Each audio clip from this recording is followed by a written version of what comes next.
Madrias dies prof tan. Justice, or as Crowley calls it, adjustment. Hebrew letter is lamed. And in the Enochian way of looking at things, it is expressed, at least partially, in the 17th Aethyr of the Enochian system. Now, for those of you that are totally unfamiliar with the Enochian system of magic and the Enochian way of looking at the universe, Enochian magic way of looking at the universe, if you want to compare it to the tree of life, the tree of life splits or looks at the entire spectrum of consciousness from human consciousness to Godhead as 10 levels, 10 frequencies of consciousness, from down here in 10 to number 1 in Kether at the top of the tree of life. And the Enochian way of looking at it, we're looking at exactly the same thing. We've only got the one universe to work with. We just look at it in different ways. The Enochian way of looking at it, instead of splitting it into 10 sections, it splits it into 30 levels. And they don't easily, they're not easily self-referential or co-referential with each other in a nice, linear, clean way. It's more like a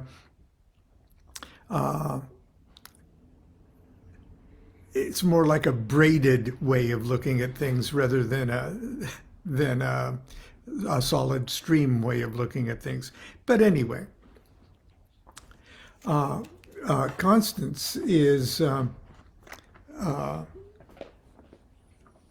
fascinating both of us with her studies lately, and she's constantly reading me things that are blowing my mind and helping me put things together in a way I've never looked at it before and everything else.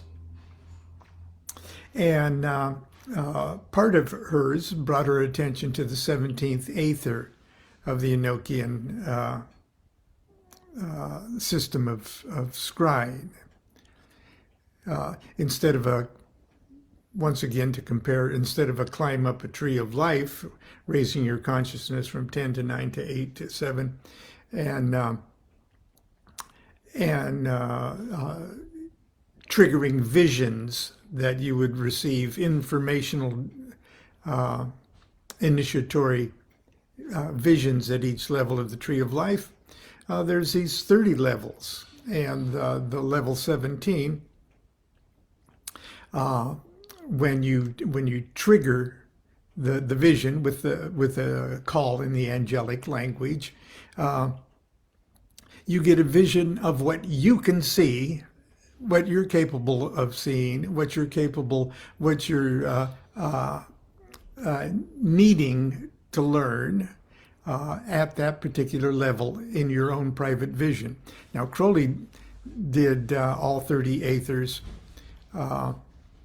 Well, he did the first few early ones in Mexico, but he did most of them while walking across the North African Sahara with Victor Newberg, and it's chronicled in The Vision and the Voice. And in this edition is the commentaries of Crowley in The Vision and the Voice. And his vision of the 17th Aethyr, which is about halfway from the lowest to the highest, more or less corresponds with the path of Lamed on the Tree of Life, or the Justice card. As a matter of fact, the images of quite a few of the tarot cards of the Thoth Tarot came from Crowley's visions of the Enochian Aethers that have a main focus on that. And this is kind of the vision that he got of this 17th Aethyr. Now you see the feather of Mot, the twin feathers in the crown there. And we got the sword and the balances. And the balances are Alpha and Omega and things like that. So I don't know if I'm going to read you his entire vision, which you got to remember when you're reading his visions and trying to make any kind of sense out of Crowley's visions or anybody else's visions but your own. They seem to ramble and go in and out of a lucid meaning to you, or lucid relevance to what's going on, in the same way as your mind wanders to different things as you're dreaming or as you're having a vision. And there are major landmarks in your vision that are just unforgettable, and there's other things where your mind may be wandering, or you're responding to different highly personal things that wouldn't mean anything to anybody else. And so when give yourself a break while you're reading the Vision in the Voice or other visions of other magicians, and don't beat yourself up if you don't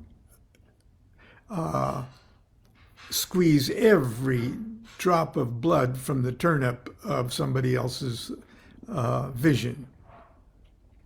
In the 17th vision, or his vision of the 17th Aethyr, which is called Tan, T-A-N.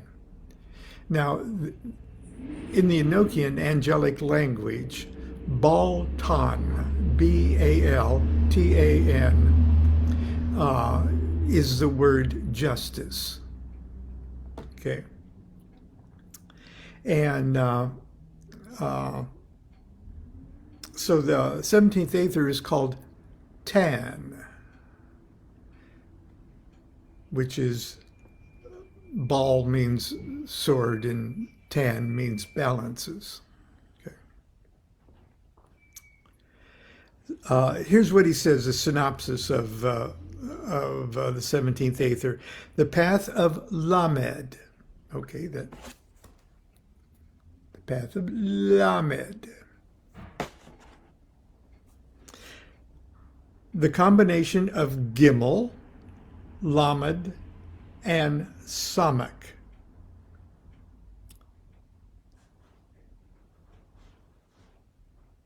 Okay, the vision of justice or balance of the universe. Okay, and the comment on that is the symbol of the balance is now given unto the aspirant. That's all it says. Okay. Now, in order to trigger the vision, and before I read at least part of Crowley's vision of Tan, I'm going to help us trigger the vision. To trigger the vision, you recite a call in the Enochian language, or angelic language. It's not an Enochian language; it's the angelic language. And listening to or reciting or chanting or screaming or yelling or whispering or even reading the call puts you in that frame of mind, kind of get you stoned. But get you stoned in a very particular way. It's like opening these Venetian blinds. Just that one Venetian blind for that one aether. And that's like 30 levels of highness. And so you open up this level of highness, just like you're taking, just like that's a stack of different frequencies of drugs. And I'll take that drug, and for 20 minutes, I'm going to be under the influence of that level. If that makes any sense. So this is the level called tan. And this is the call of tan. As a matter of fact, all 30 aethers have pretty much the same call. Just the one word is changed in it that differentiates that slat from that slat from that slat. So you start at the bottom at the 30th aether and go tex, re, bag, etc., all the way up to tan, all the way up to lil. You just replace that one word. Here is the translation of what the call means. Now, this is Crowley's repair of, at least in Crowley's opinion, his slight repair of the original call given to D. and Kelly, or the translation. He didn't screw with the angelic, but the translation. Here's what it would say. O ye heavens, which dwell in our case, 17th air, ye are mighty in the parts of the earth, and execute therein the judgment of the highest. Unto you it is said, behold the face of your God, the beginning of comfort, whose eyes are the brightness of the heavens, which provided you for the government of the earth and her unspeakable variety, furnishing you with the power of understanding to dispose all things according to the foresight of him that sitteth on the holy throne. And rose up in the beginning, saying, the earth, let her be governed by her parts, and let there be division in her, that the glory of her may always be ecstasy and irritation of orgasm. Her course let it run with the heavens, and as a handmaid let her serve them. One season let it confound another, and let there be no creature upon or within her the same.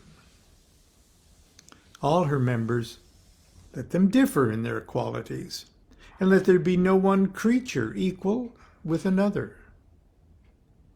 The reasonable creatures of the earth and men, let them vex and weed out one another, and their dwelling places, let them forget their names. The work of man and his pomp, let them be defaced. His building, let it be a cave for the beast of the field. Confound her understanding with darkness. For why?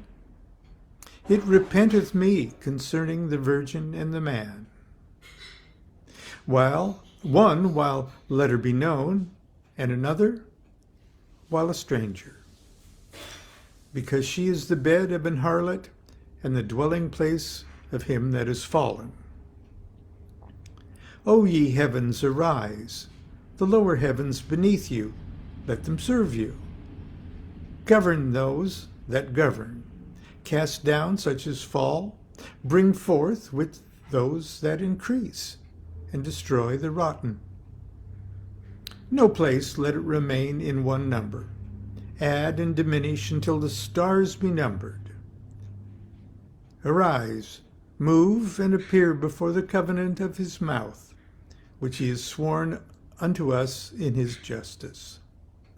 Open the mysteries of your creation and make us partakers of the undefiled knowledge. That's the call when recited in Enochian. That triggers that opens up that particular Venetian blind slat of consciousness just long enough for your mind to wander in the direction of that particular frequency of consciousness. Here's what it would be for the 17th Aethyr.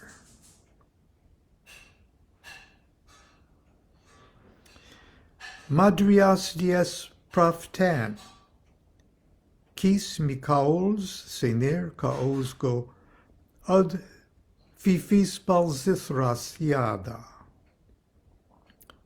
Nonka gohulim, mikma adoyan mad, yaod bliorb. Soba uawana kis luciftias peripsal. Dies abresa noms nitaib kaosji, ad tilb ad fatam plas. Tuat noms chi mikal zoma, elraz taf glob marbiari doigo, od terzerp yadaf gohol. Kaosga tabeord siner, ad Christios il poilti obel bazdil til noan paidors bado dremnis ilna, el zaptil parmji paripsax, ad taquils buapes el nibemucho simp, ad Christios ergel tortorn mirque tiobel elel, tempem dilsmo aspian, ad Christios agel tortorn paracas simp. Curziz dod palud fi fals ils menad od farcht bamsum avascunisbra o avavax tonug. Ors catebel noasmi tabjes levithmang onchi tilbors. Bagley? Muwa our curziz. El capimau ixo maxip od kakokasab go se baglen pitianta a Babeland od farcht telukvovim madriax torzu o adriax orocha abro apri tabior priarzar tabas adre pencurs te dubik iul cam priaziar coazior od quas quiting. Repair pax agokor, umel ad pridzar kakoye oive kormt. Torzu zakar od zamran apsi budmona dia surzos tia baltan odo sikle que oda zazma plapli yad namad.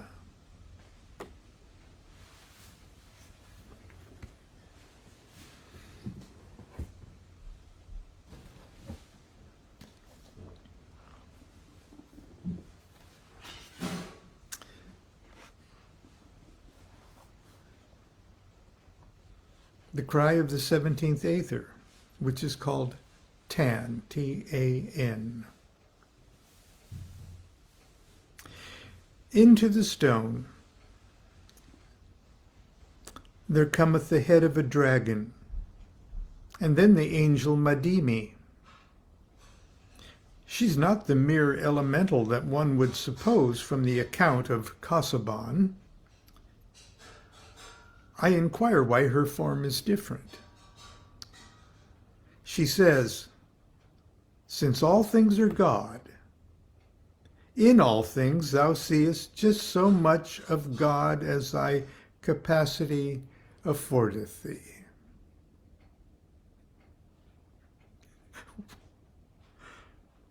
But behold, thou must pierce deeply into this aether before true images appear.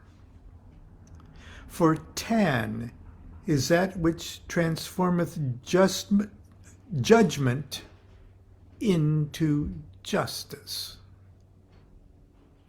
Bal, B-A-L, is the sword, and tan, T-A-N, is the balances.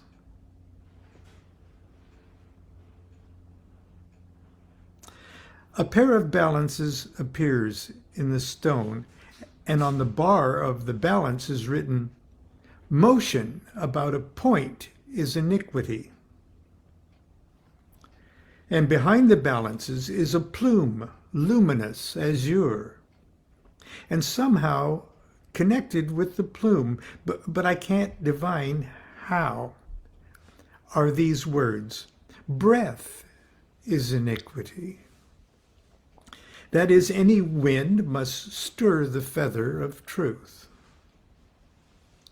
And behind the plume is a shining filament of quartz, suspended vertically from the abyss to the abyss.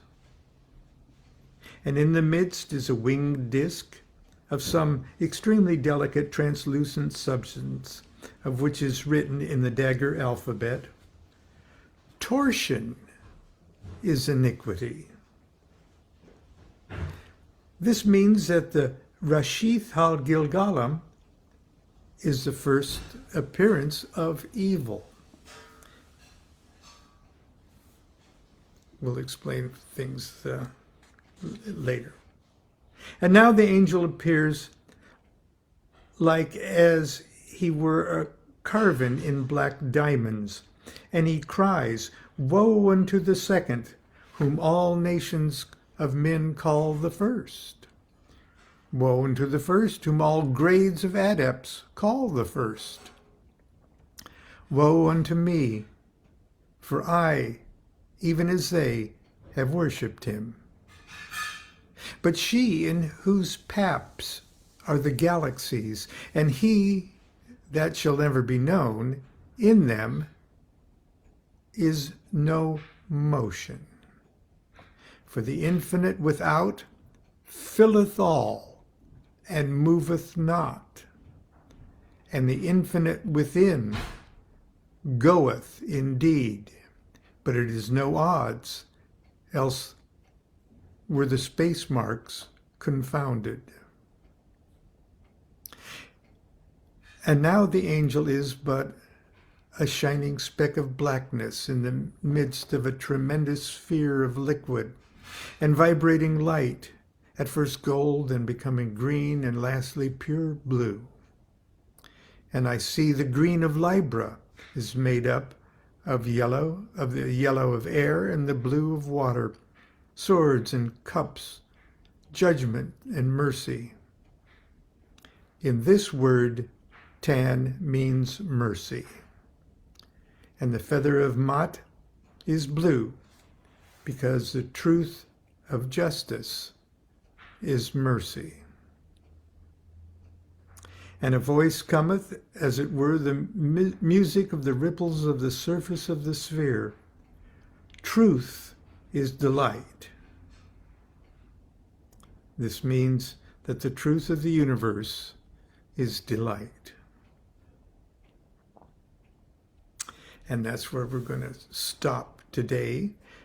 Tomorrow, I'm going to read that far again for us in the Vision of Tan, the 14th or the 17th Aethyr.